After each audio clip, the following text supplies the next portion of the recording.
আসসালামু আলাইকুম সবাইকে আবারও ওয়েলকাম জানাচ্ছি আমার আজকের রেসিপিতে। আজকে আমি আপনাদের সাথে শেয়ার করব hot milk chocolate pound cake.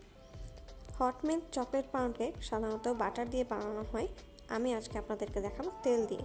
তো আমাদের যা যা উপকরণ লাগছে আমি স্ক্রিনে দেখিয়ে দিলাম। তো প্রথমে একটি শুকনো বাটি নিয়ে নিয়েছি এবং তাতে নিয়ে নিয়েছি 1.5 কাপ পরিমাণে রেগুলার রান্নার তেল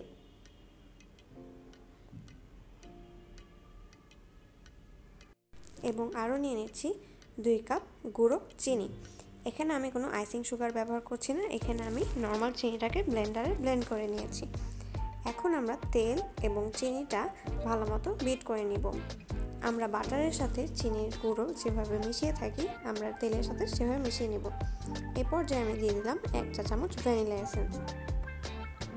এখন আমরা ভালো করে তেল এবং চিনির মিশ্রণ ভালো করে বিট করে নিব যেন মিশ্রণটা ফ্লাপি হয়ে আসে।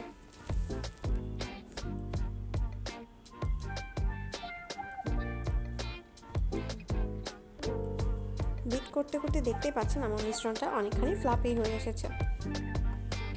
এই পর্যায়ে আমি দিয়ে দিব একটা ডিম। এখানে আমরা 2টো ডিম ব্যবহার করব, তো আমরা ডিমগুলো একেবারে দিয়ে দিব না, আমরা ধাপে ধাপে মিলিয়ে নেব। তো প্রথমে আমি একটি ডিম দিয়ে ভালোমতো বিট করে নিচ্ছি। এখন আমি আরেকটা ডিম দিয়ে ভালোমতো বিট করে নিব। এখানে আমি হ্যান্ড উইক্স দিয়ে কাজটি করে, আপনারা চাইলে ইলেকট্রিক বিটারও ব্যবহার করতে পারেন। ডিম, চিনি এবং তেলের মিশ্রণ আমি সব একত্রে ভালোমতো বিট করে নিচ্ছি। দেখতে পাচ্ছেন মিশ্রণটা এখন অনেকখানি ঘন হয়ে এসেছে। এখন আমরা একটা স্ট্রেনারের উপর নিয়ে নিচ্ছি 2 কাপ পরিমাণে ময়দা এবং 1/4 কাপ পরিমাণে কোকো পাউডার এবং 2 চা চামচ পরিমাণে বেকিং পাউডার এবং 1 চা চামচ পরিমাণে কফি পাউডার। এখন আমরা শুকনো উপকরণগুলো ভালোমতো চেলে নিব। এখানে আমি 2 থেকে 3 বারে চেলে নিচ্ছি না, আমি একবারেই চেলে কাজটি করে নিচ্ছি। এখন আমরা হ্যান্ড উইক্সের সাহায্যে ভালোমতো শুকনো উপকরণগুলো মিলিয়ে নিব।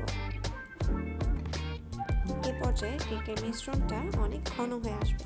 এখন আমরা এতে দিয়ে দিব 1 কাপ গরম দুধ দিয়ে আমরা আলতো হাতে কেকের ব্যাটারটা দুধের সাথে ভালো করে মিশিয়ে নিব।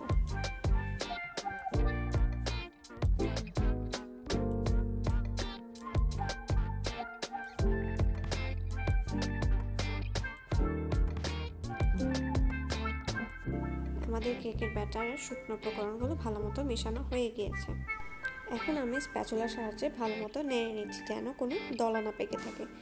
এখন আমি বেক করার জন্য নিয়ে নিচ্ছি 7 ইঞ্চি মোল্ড এবং আমি উঁচু থেকে কেকের ব্যাটারটি ঢেলে নিচ্ছি এবং 2 থেকে 3 বারে ট্যাপ করে নিব এবং ওপরে দিয়ে দিচ্ছি সামান্য কাঠবাদামের কুচি। এখানে আপনারা চাইলে চকলেট চিপসও ব্যবহার করতে পারেন। এখন আমরা 170 ডিগ্রি প্রিহিটের ওভেনে বেক করে নিব 45 মিনিট। 45 মিনিট পর আমার বেক হয়ে গিয়েছে এবং আমরা কেকটাকে হালকা ঠান্ডা হতে ছেড়ে দেব। হালকা ঠান্ডা হয়ে এলে আমরা কেকটাকে ডিমোল্ড করে নিব। গরম অবস্থায় আমরা কেকটাকে ডিমোল্ড করব না, তাহলে ভেঙে যাওয়ার সম্ভাবনা থাকে। এখন আমরা একটি চাকুর সাহায্যে চারপাশ ছাড়িয়ে নিচ্ছি।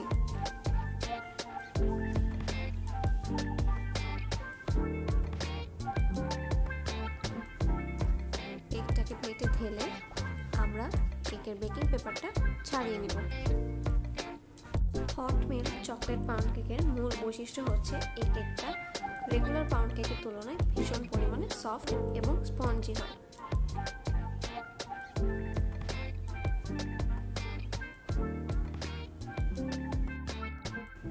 আশা করি আপনাদের রেসিপিটি ভালো লাগবে। রেসিপিটিতে একটি লাইক দিয়ে আমার চ্যানেলটি সাবস্ক্রাইব করবেন এবং পরবর্তীতে আপনারা আরও কী কী রেসিপি দেখতে চান তা আমাকে কমেন্ট বক্সের মাধ্যমে জানাবেন। সবাইকে ধন্যবাদ।